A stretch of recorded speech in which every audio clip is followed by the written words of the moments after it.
The CoinSeries channel is pleased to have you back. Dear everyone, XRP is what we're going to discuss. Additionally, I will be discussing a few additional topics. Dean, the lawyer, claims that Gensler of the Seas has infected ethical standards. Gensler isn't the only one, though. Politicians and big banks are the ones controlling Gensler. Again and again, you know. The politicians wrote a letter to Gary Gensler in which they threatened him. Nothing has happened since we wrote to Gary Gensler to express our extreme frustration. It's as if lawmakers should have dealt with Gary Gensler sooner, otherwise, we would have had a clear direction for cryptocurrency. Plus, Ripple was upfront and honest with the FCC from the start, and now we see the results. A 3.5-year legal battle ensued. Additionally, Chris Larson brought up an additional aspect. He also said in the video that the issue is like a champagne problem. Too many individuals are sitting behind their computers and act complacently, believing that nothing awful will happen if they don't comply. Now we come to the issue. Everyone who believes nothing negative will happen in the cryptocurrency market will be sorely mistaken when laws finally arrive. 99% of the market will vanish overnight, and individuals will be unable to withdraw their funds from the meme coins as they plummet to zero. And that will certainly happen. The crypto era was fun, but I miss the old, Wild West. Things are changing, though, and it's almost over. Simply said, things are evolving. The digital age is rapidly approaching. To participate in the new monetary system, your cryptocurrency must also meet certain regulations. There needs to be clarity in the regulations. And that is the result for XRP. He has been frequently mentioning ESGR recently, and this is derived from smoke. Also, I believe he's making the correct decision. Reason being, XRP and XLM were considered stable currency by the IMF from the start. And everyone always predicted that they would be tied to the dollar. But the IMF didn't intend that.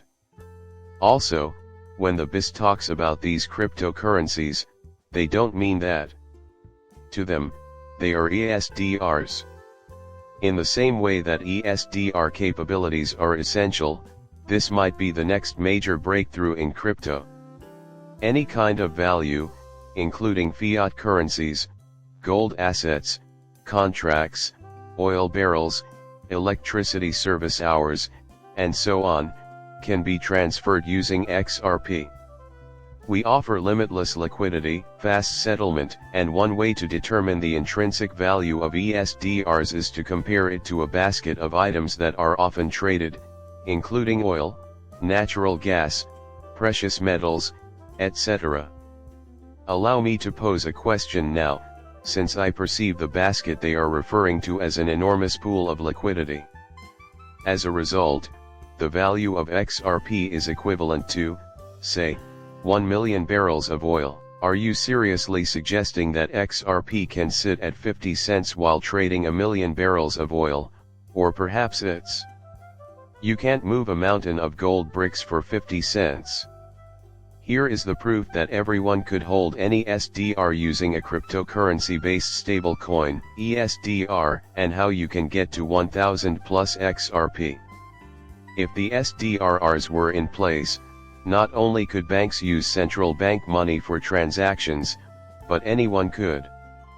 Now see it this way, alright, you want to conduct future transactions using XRP, and CBDCs are operational globally. How much would one XRP be worth in your opinion? With just a small fraction of an RP, you could purchase items. This may be the direction the IMF has been guiding us for quite some time. CBDC Bluetooth offline transaction, made possible by Stellar XLM. And it's highly probable that this would also function with XRP. The fact that XRP can be traded offline over radio waves is well known. So, to reiterate, which one? Tell me what the IMF wanted. they preferred to conduct business in a more traditional way. That is the value that XLM and XRP contribute. Now, CBDCs are the topic at hand. A small amount. So, because CBDCs are not legal tender, Nebraska has decided to eliminate its income tax on precious metals. So now Nebraska may be added to the list of states with anti-CBDC wording, with North Carolina, South Dakota, Florida, and Tennessee. Let me tell you about the issue. Many would argue that CBDC would not exist if any state chose not to participate. Am I correct? Yes, it is incorrect. This is why the federal government is still indispensable to every single state in America. Without it, none of them could function. If you are determined to eliminate CBDCs, it must begin at the national level. This is the current issue facing the US. In my opinion, it's an issue for politicians on both sides. Many lawmakers, in my opinion, are eager to move forward with the CBDC. This is why so many politicians are gathering behind closed doors with Jerome Powell, because they would. Their goal, I believe, is to launch it prior to the next election. And number 6, it becomes an integral part of the financial system the moment it goes live. A CBDC cannot be removed or rolled back after it has gone live. In my opinion, that is the main issue. For those who use CBD oil, if the CBDC launch is unsuccessful, what will happen next? It seems like you're stuck with it no matter what. There's no turning back now. It's too late to turn back now. Bringing CBDCs together, we are being told by global banks that the NAIR will mark the end of the dollar system.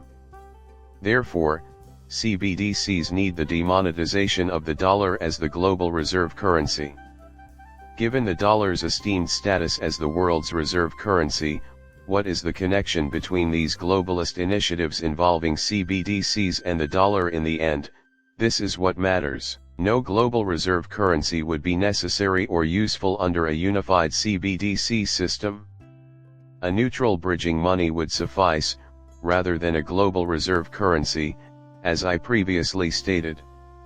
XRP in the unified ledger architecture, all CBDCs are combined into a single pool of liquidity as they quickly begin to share traits with one another. It seems like there's only one global currency now. Note how similar they are. As a result, they will all eventually become one currency. Even with a bridge currency in place, the dollar's benefits become irrelevant in this context, and the value of currencies is determined by the intermediary. Put simply, the characteristics of CBDCs are dictated by the IMF, BIS and other associated institutions. Therefore there is no unique quality that elevates the value of one over another. Afterwards, the rest. Put simply, the US dollar will not have a higher value than the Mexican peso, the US digital dollar will not have a higher value than the digital currency they create in Mexico, the digital euro will have the same value as the digital pound, and so on. The current trend suggests that we can already see what's coming and what they're pushing for in terms of a single global currency. What value will fiat currency have when the digital dollar arrives if this is intended to dethrone the US dollar as the world's reserve currency? Reason being, they would receive a restart under a CBDC. At some time, all of the world's warp debt will also be tokenized because the world is dead. The video ends there. My channel would be greatly appreciated if you could subscribe and like it. Goodbye for now.